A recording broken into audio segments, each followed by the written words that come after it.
I just learned this piece. So you have to hit record on top and then hit record below for it to start. If you keep hitting record on top, it's not going to work. So we're learning as we go along. We're learning. And that's what we're talking about tonight. Yeah, we're learning. Yeah, we're learning. We on. All right, this is going to be a nice quick one because we have some things we want to say about this going on here now. So what are you up to?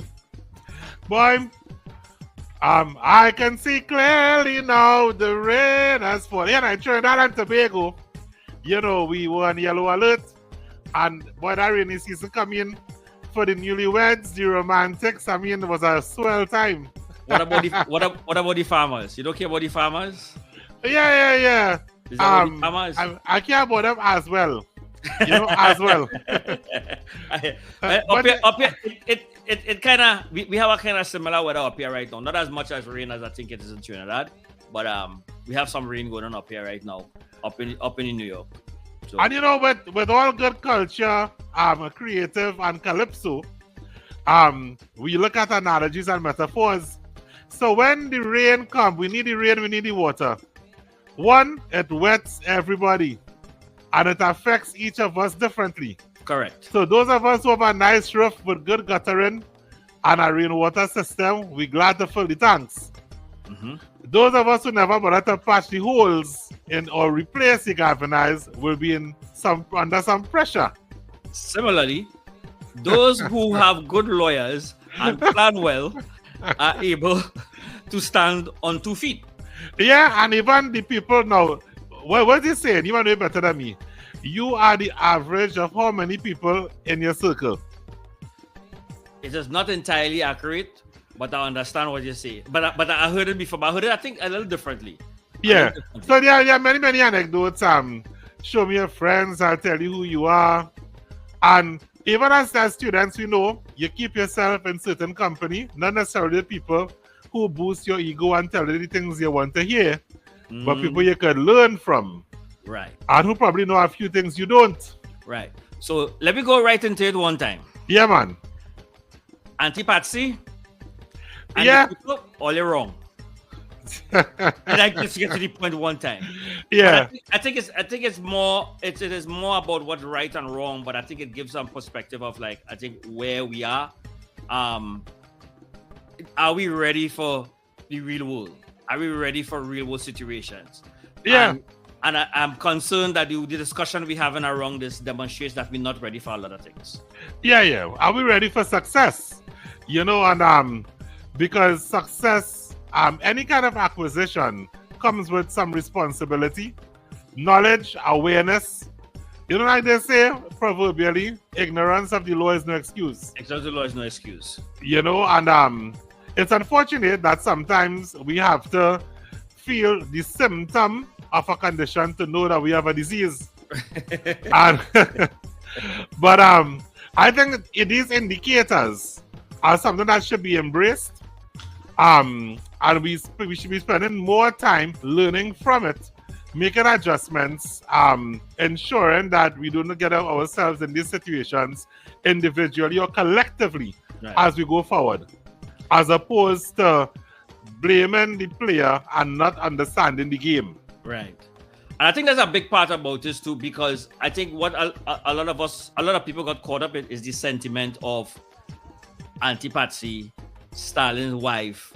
We all love Stalin. I mean, we would like to see his legacy continued in a particular pathway and not involved in a controversial moment like this. But I think that we have to acknowledge that we've got to take your emotions out of these situations sometimes and deal with the matters that they come to hand. Because as you say, if you want to make it outside, if we want to be part of the real world discussions, they have no time for sentiment. Yes. Well, but also, I mean, when I really think about this particular situation analytically, a person capturing either images or video, especially in an official capacity, is a member of the creative sector. Right.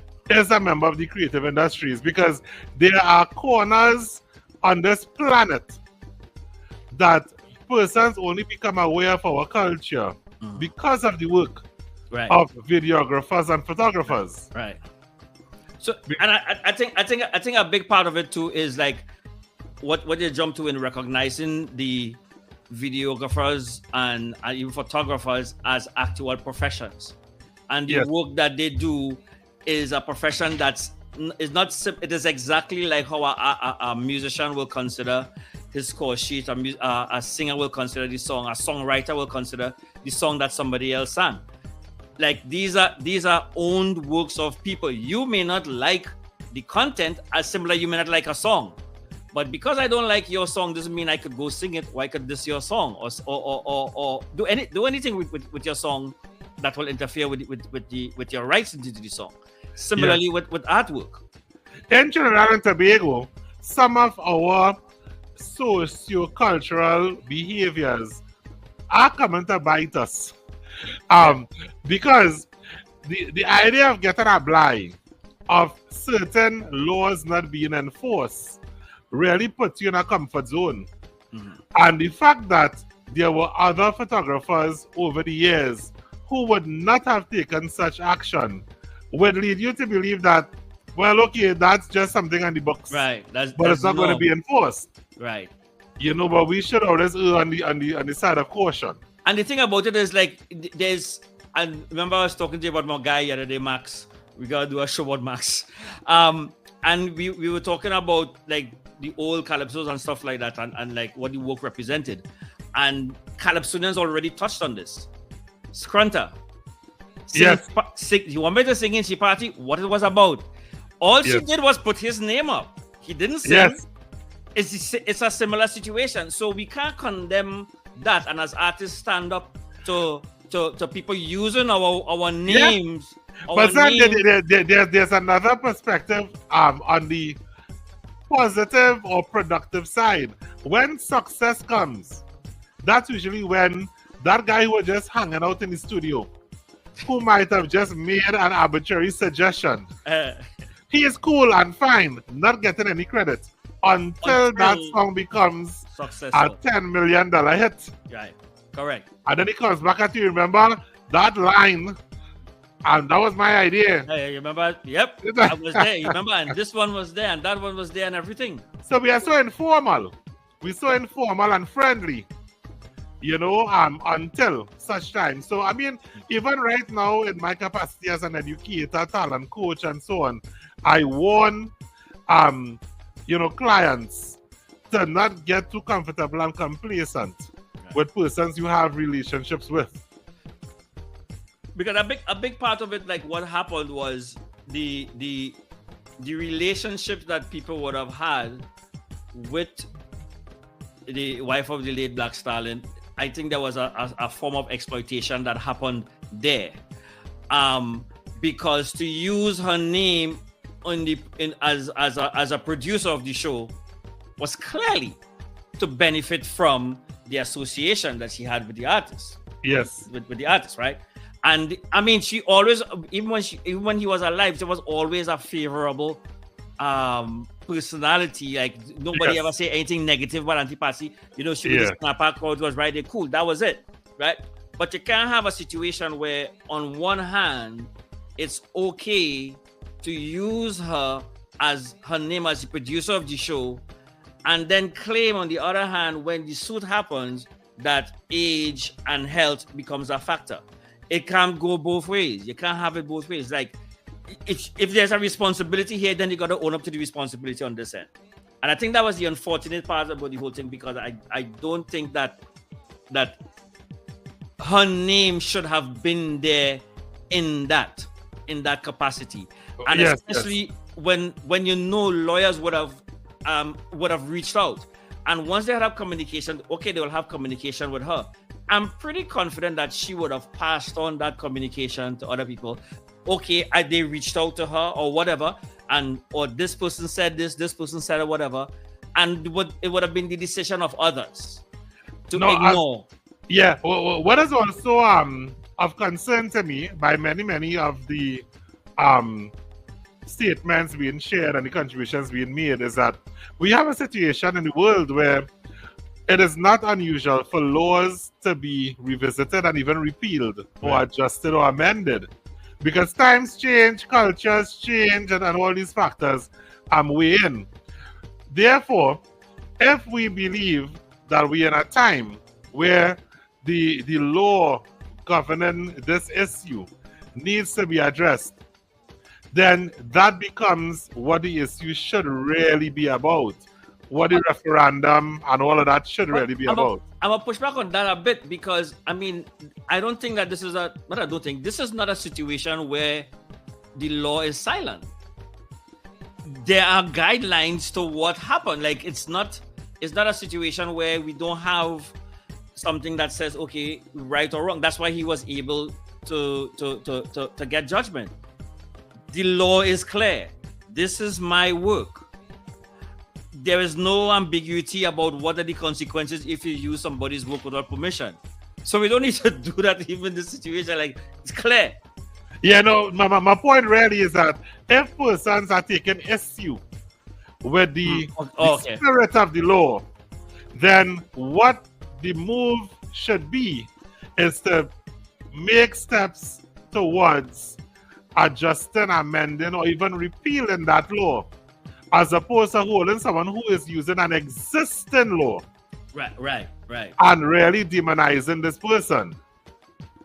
So, when we're going to our old law book now, I know, but I can't find anything to go with it. No, I wasn't a lawyer or anything, just so that. Yeah, but it's right. And I think like there's a lot of people and who I won't say that people should know better because that gives the impression that they're being disingenuous with their analysis and their opinion. And I don't think that's the case. I think it's simply a case where people's emotions have taken over from logic. Yeah. Which is sometimes just as bad as doing it with malicious means. Right? And that means that we really have to be prepared for success all around in culture, in sport. I mean, we have had cases where persons were clearly not prepared for first place. And what do you do when you win? Right. How do you hold up the flag? Right. What is the ritual or the procedure after you win? Right. And clearly some persons have been sent to international events, competitions, and so on. And clearly that particular lesson or preparation sometimes is left off because it's like almost like we don't expect anybody to come first. Correct. So the other part about it now too is like when a situation like this happens, don't be surprised if what was the norm of a photographer or videographer in an event recording artists on stage becomes an issue now. Because some artists might take it as an issue that they can hold. Like, okay, you can't record me. I ain't give you permission to record me. When the fact that you're in a public space gives him the okay to record or use your photo. So that's the other piece that where we go down that road now, and but it may even get earlier than that. It means that when artists are being booked, this may be a stipulation now in their contracts with the client. Nobody could record me. Nobody could do this or whatever, so forth. And the world that we in now, man, that's not a progressive move. Yeah, and then it also means you're not gonna get any promotional, material done from the event. Correct. Because you certainly don't want to start waging, that kind of acrimony. Right. With media, either private or public, So where we go from here? What do you think is gonna happen from here? Well, definitely who didn't know, now they know.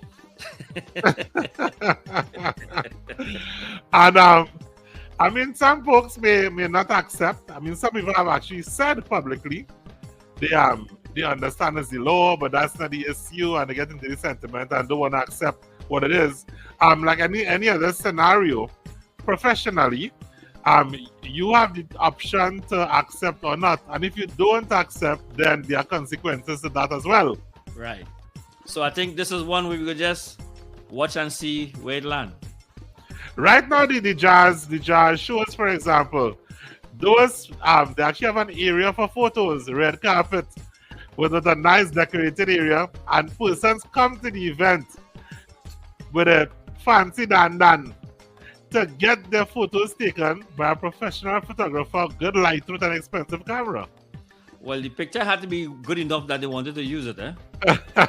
So, I think he checked all those boxes. So, anyway, as we say, we're gonna watch this, see where it land, and we hope that at some point in time, good sense will prevail, and everybody will work closely in moving forward in a smart way.